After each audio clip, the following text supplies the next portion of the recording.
Olá! O tema da nossa aula de hoje é recompensas, incentivos e punições no ambiente de trabalho.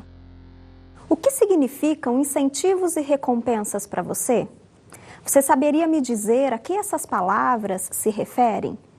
Incentivos e recompensas, geralmente, eles são utilizados para demonstrar situações que fazem com que as pessoas se sintam mais satisfeitas, motivadas no seu ambiente de trabalho. Incentivos e recompensas são processos que vão além da questão da remuneração. São processos que envolvem a satisfação e a motivação do trabalhador no seu ambiente laboral.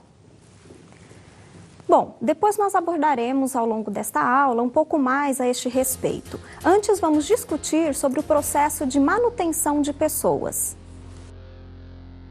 Quando falamos em manutenção de pessoas, estamos nos referindo a um subsistema da área de gestão de pessoas, onde a empresa tem por iniciativa reter os seus profissionais que são melhor qualificados, os seus profissionais comprometidos com o seu trabalho. E este é um dos grandes desafios do gestor de pessoas. Não basta apenas que a empresa consiga captar bons profissionais no mercado de trabalho, que ela consiga fazer um bom processo de seleção, um bom processo de recrutamento, se ela não conseguir manter estes bons profissionais no seu quadro funcional.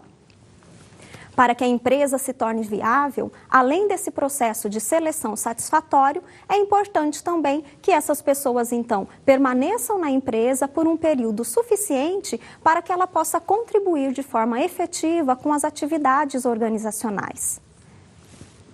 Vejamos a seguir uma definição de comportamento humano que é fundamental para que nós possamos compreender o subsistema de manutenção de pessoas no trabalho. O comportamento humano pode ser compreendido como uma relação entre um organismo e o ambiente.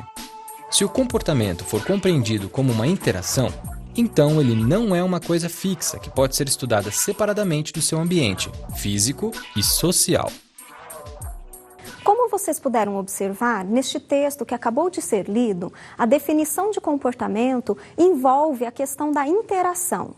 A interação é um dos pontos fundamentais para que nós possamos compreender o comportamento humano. E isto não é diferente do comportamento humano no ambiente organizacional.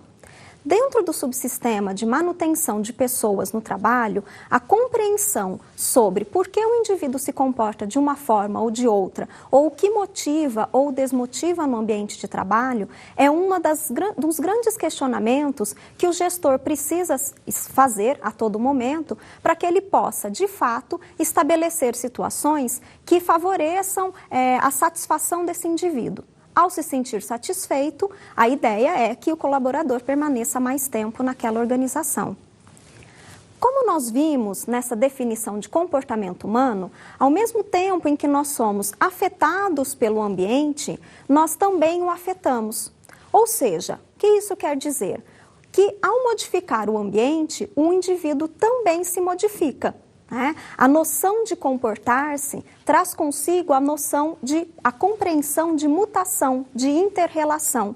Então, a interação, ela é fundamental para a compreensão do processo comportamental.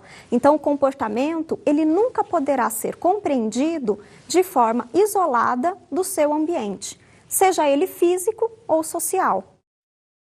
A compreensão do comportamento, ela envolve, então, a compreensão dessa inter-relação.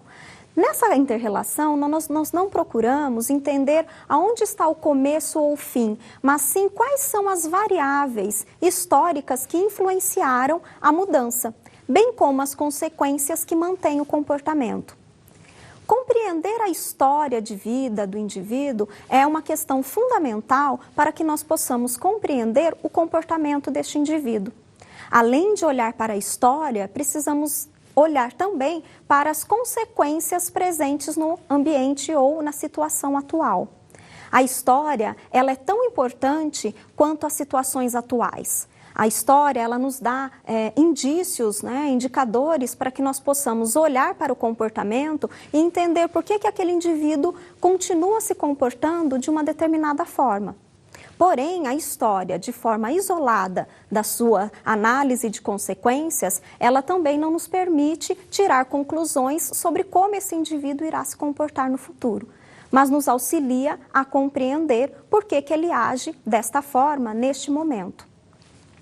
Quando nós falamos da história comportamental, estamos também nos referindo à história comportamental do indivíduo dentro da empresa. Por que em algumas empresas as pessoas se comportam de uma forma diferentemente do que elas se comportariam em uma outra empresa? Muito provavelmente porque nessa empresa há situações que mantêm o comportamento destes indivíduos. Nesta empresa há uma história que favoreceu a ocorrência de um determinado comportamento. Bom, como nós vimos, as consequências elas são fundamentais para que nós possamos compreender o comportamento humano. As consequências, elas podem ser reforçadoras ou punitivas. Quando falamos em consequências reforçadoras, estamos nos referindo àquelas consequências que aumentam a probabilidade de frequência de um comportamento. Ou seja, quando nós falamos no comportamento, nós temos a relação entre um organismo e um ambiente, as consequências que mantêm este comportamento, elas são fundamentais para que nós possamos compreender estas etapas. As consequências tidas como reforçadoras, elas podem ser positivas e negativas. As consequências reforçadoras positivas são aquelas que aumentam a probabilidade de ocorrência de um comportamento, mas por uma apresentação de uma situação agradável, de uma situação boa.